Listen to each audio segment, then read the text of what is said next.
Lamentations, chapter 1. Sorrow in Jerusalem. Jerusalem, once so full of people, is now deserted. She who was once great among the nations now sits alone like a widow. Once the queen of all the earth, she is now a slave. She sobs through the night, tears stream down her cheeks. Among all her lovers there is no one left to comfort her. All her friends have betrayed her and become her enemies. Judah has been led away into captivity, oppressed with cruel slavery. She lives among foreign nations and has no place of rest. Her enemies have chased her down, and she has nowhere to turn. The roads to Jerusalem are in mourning, for crowds no longer come to celebrate the festivals. The city gates are silent. Her priests groan. Her young women are crying. How bitter is her fate. Her oppressors have become her masters, and her enemies prosper. For the Lord has punished Jerusalem for her many sins. Her children have been captured and taken away to distant lands. All the majesty of beautiful Jerusalem has been stripped away. Her princes are like starving deer searching for pasture. They are too weak to run from the pursuing enemy. In the midst of her sadness and wandering, Jerusalem remembers her ancient splendor. But now she has fallen to her enemy, and there is no one to help her. Her enemy struck her down and laughed as she fell. Jerusalem has sinned greatly, so she has been tossed away like a filthy rag. All who once honored her now despise her, for they have seen her stripped naked and humiliated. All she can do is groan and hide her face.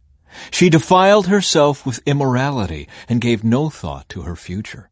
Now she lies in the gutter with no one to lift her out.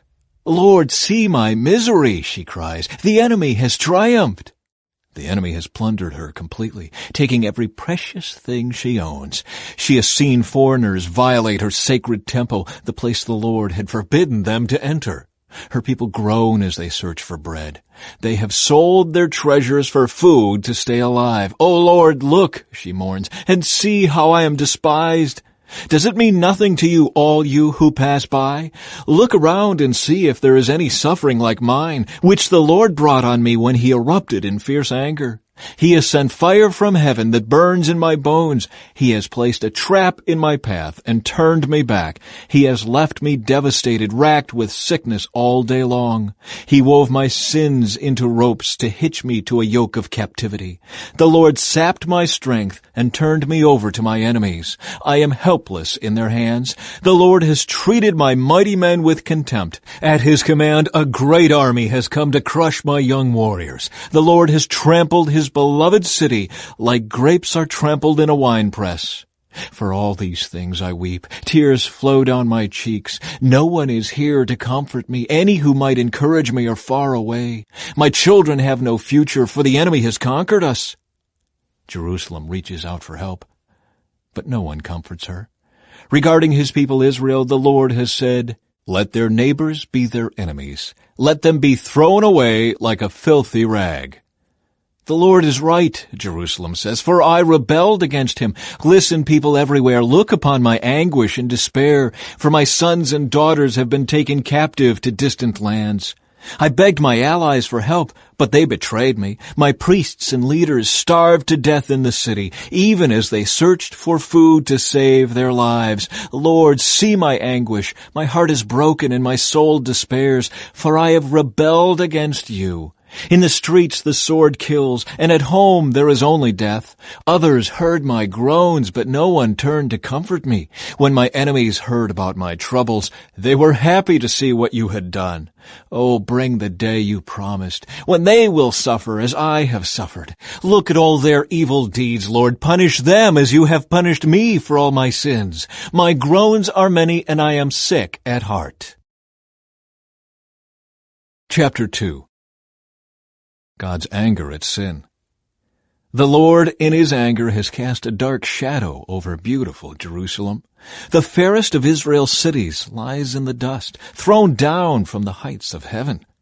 In his day of great anger, the Lord has shown no mercy, even to his temple. Without mercy, the Lord has destroyed every home in Israel. In his anger he has broken down the fortress walls of beautiful Jerusalem. He has brought them to the ground, dishonoring the kingdom and its rulers. All the strength of Israel vanishes beneath his fierce anger. The Lord has withdrawn his protection as the enemy attacks. He consumes the whole land of Israel like a raging fire. He bends his bow against his people as though he were their enemy. His strength is used against them to kill their finest youth. His fury is poured out like fire on beautiful Jerusalem. Yes, the Lord has vanquished Israel like an enemy. He has destroyed her palaces and demolished her fortresses. He has brought unending sorrow and tears upon beautiful Jerusalem. He has broken down his temple as though it were merely a garden shelter. The Lord has blotted out all memory of the holy festivals and Sabbath days. Kings and priests fall together before his fierce anger. The Lord has rejected his own altar. He despises his own sanctuary. He has given Jerusalem's palaces to her enemies. They shout in the Lord's temple as though it were a day of celebration. The Lord was determined to destroy the walls of beautiful Jerusalem. He made careful plans for their destruction, then did what he had planned. Therefore the ramparts and walls have fallen down before him. Jerusalem's gates have sunk into the ground. He has smashed their locks and bars. Her kings and princes have been exiled to distant lands. Her law has ceased to exist. Her prophets receive no more visions from the Lord. The leaders of beautiful Jerusalem sit on the ground in silence. They are clothed in burlap and throw dust on their heads. The young women of Jerusalem hang their heads in shame. I have cried until the tears no longer come. My heart is broken. My spirit is poured out in agony as I see the desperate plight of my people. Little children and tiny babies are fainting and dying in the streets. They cry out to their mothers, "We need food and drink." Their lives ebb away in the streets like the life of a warrior wounded in battle. They gasp for life as they collapse in their mother's arms.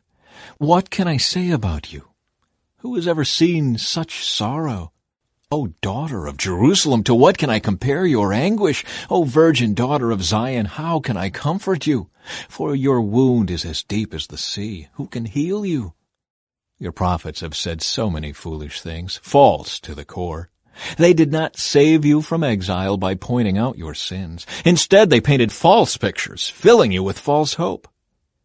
All who pass by jeer at you. They scoff and insult beautiful Jerusalem, saying, "Is this the city called most beautiful in all the world, and joy of all the earth?" All your enemies mock you. They scoff and snarl and say, "We have destroyed her at last. We have long waited for this day, and it is finally here." But it is the Lord who did just as he planned. He has fulfilled the promises of disaster he made long ago. He has destroyed Jerusalem without mercy. He has caused her enemies to gloat over her and has given them power over her. Cry aloud before the Lord, O walls of beautiful Jerusalem. Let your tears flow like a river, day and night. Give yourselves no rest. Give your eyes no relief. Rise during the night and cry out. Pour out your hearts like water to the Lord. Lift up your hands to him in prayer, pleading for your children, for in every street they are faint with hunger. O Lord, think about this. Should you treat your own people this way? Should mothers eat their own children, those they once bounced on their knees? Should priests and prophets be killed within the Lord's temple? See them lying in the streets, young and old, boys and girls, killed by the swords of the enemy. You have killed them in your anger, slaughtering them without mercy. You have invited terrors from all around, as though you were calling them to a day of feasting.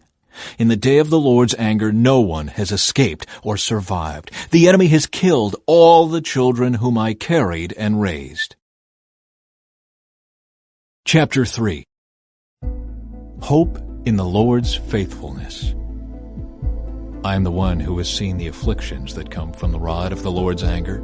He has led me into darkness, shutting out all light.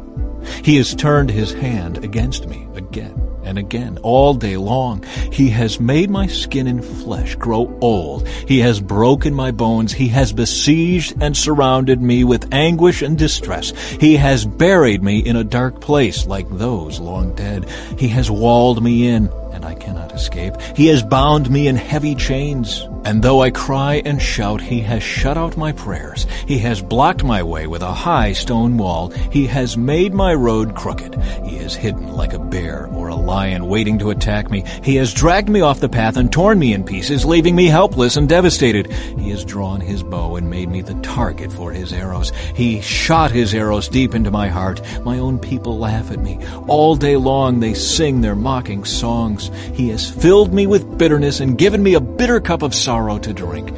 He has made me chew on gravel. He has rolled me in the dust. Peace has been stripped away, and I have forgotten what prosperity is. I cry out, my splendor is gone. Everything I had hoped for from the Lord is lost. The thought of my suffering and homelessness is bitter beyond words. I will never forget this awful time as I grieve over my loss. Yet, I still dare to hope when I remember this. The faithful love of the Lord never ends. His mercies never cease. Great is his faithfulness. His mercies begin afresh each morning. I say to myself, the Lord is my inheritance. Therefore I will hope in him. The Lord is good to those who depend on him, to those who search for him. So it is good to wait quietly for salvation from the Lord. And it is good for people to submit at an early age to the yoke of his discipline. Let them sit alone in silence beneath the Lord's demands. Let them lie face down in the dust, for there may be hope at last. Let them turn the other cheek to those who strike them, and accept the insults of their enemies. For no one is abandoned by the Lord forever. Though he brings grief, he also shows compassion, because of the greatness of his unfailing love. For he does not enjoy hurting people or causing them sorrow. If people crush underfoot all the prisoners of the land, if they deprive others of their rights in defiance of the Most High, if they twist justice in the courts, doesn't the Lord see all these things? Who can command things to happen without the Lord's permission? Does not the Most High send both calamity and good? Then why should we, mere humans, complain when we are punished for our sins? Instead, let us test and examine our ways. Let us turn back to the Lord. Let us lift our hearts and hands to God in heaven and say, we have sinned and rebelled, and you have not forgiven us. You have engulfed us with your anger, chased us down, and slaughtered us without mercy. You have hidden yourself in a cloud so our prayers cannot reach you. You have discarded us as refuse and garbage among the nations. All our enemies have spoken out against us. We are filled with fear, for we are trapped, devastated, and ruined. Tears stream from my eyes because of the destruction of my people. My tears flow endlessly. They will not stop until the Lord looks down from heaven and sees. My heart is breaking over the fate of all the women of Jerusalem. My enemies, whom I have never harmed, hunted me down like a bird. They threw me into a pit and dropped stones on me. The water rose over my head, and I cried out, this is the end. But I called on your name, Lord, from deep within the pit. You heard me when I cried, listen to my pleading. Hear my cry for help. Yes, you came when I called. You told me, do not fear. Lord, you are my lawyer. Plead my case, for you have redeemed my life. You have seen the wrong they have done to me, Lord. Be my judge and prove me right. You have seen the vengeful plots my enemies have laid against me. Lord, you have heard the vile names they call me. You know all about the plans they have made. My enemies whisper and mutter as they plot against me all day long. Look at them. Whether they sit or stand, I am the object of their mocking songs. Pay them back, Lord, for all the evil they have done. Give them hard and stubborn hearts, and then let your curse fall on them. Chase them down in your anger, destroying them beneath the Lord's heavens. Chapter 4. God's anger satisfied. How the gold has lost its luster. Even the finest gold has become dull. The sacred gemstones lie scattered in the streets. See how the precious children of Jerusalem, worth their weight in fine gold, are now treated like pots of clay made by a common potter. Even the jackals feed their young, but not my people Israel. They ignore their children's cries, like ostriches in the desert. The parched tongues of their little ones stick to the roofs of their mouths in thirst. The children cry for bread, but no one has any to give them. The people who once ate the richest foods now beg in the streets for anything they can get. Those who once wore the finest clothes now search the garbage dumps for food. The guilt of my people is greater than that of Sodom, where utter disaster struck in a moment and no hand offered help. Our princes once glowed with health, brighter than snow, whiter than milk. Their faces were as ruddy as rubies, their appearance like fine jewels. But now their faces are blacker than soot. No one recognizes them in the streets. Their skin sticks to their bones. It is as dry and hard as wood. Those killed by the sword are better off than those who die of hunger. Starving, they waste away for lack of food from the fields. Tender-hearted women have cooked their own children. They have eaten them to survive the siege. But now the anger of the Lord is satisfied. His fierce anger has been poured out. He started a fire in Jerusalem that burned the city to its foundations. Not a king in all the earth, no one in all the world would have believed that an enemy could march through the gates of Jerusalem. Yet it happened because of the sins of her prophets and the sins of her priests, who defiled the city by shedding innocent blood. They wandered blindly through the streets, so defiled by blood that no one dared touch them.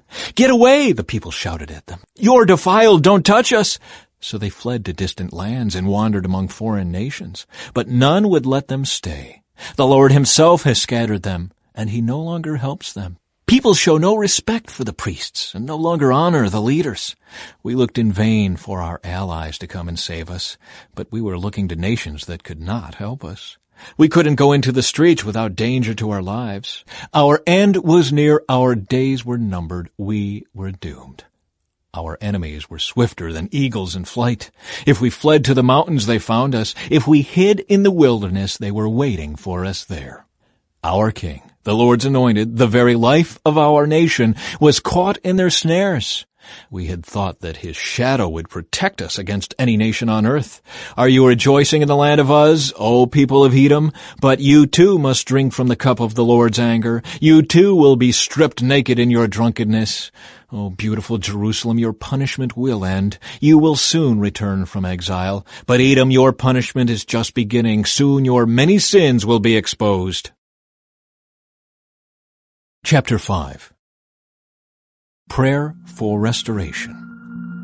Lord, remember what has happened to us. See how we have been disgraced.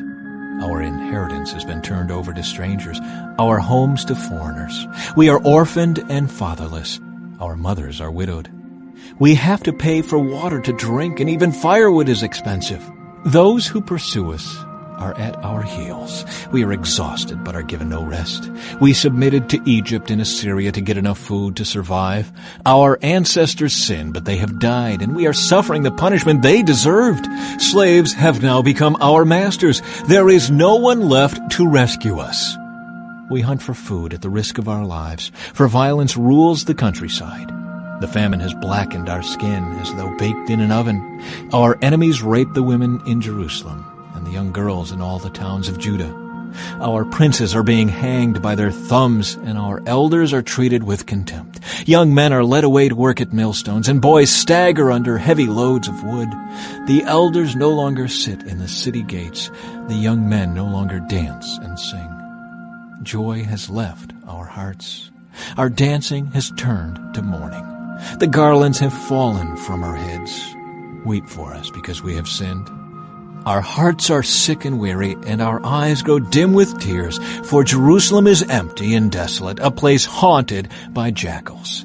But Lord, you remain the same forever. Your throne continues from generation to generation. Why do you continue to forget us? Why have you abandoned us for so long? Restore us, O Lord, and bring us back to you again. Give us back the joys we once had. Or have you utterly rejected us? Are you angry with us still?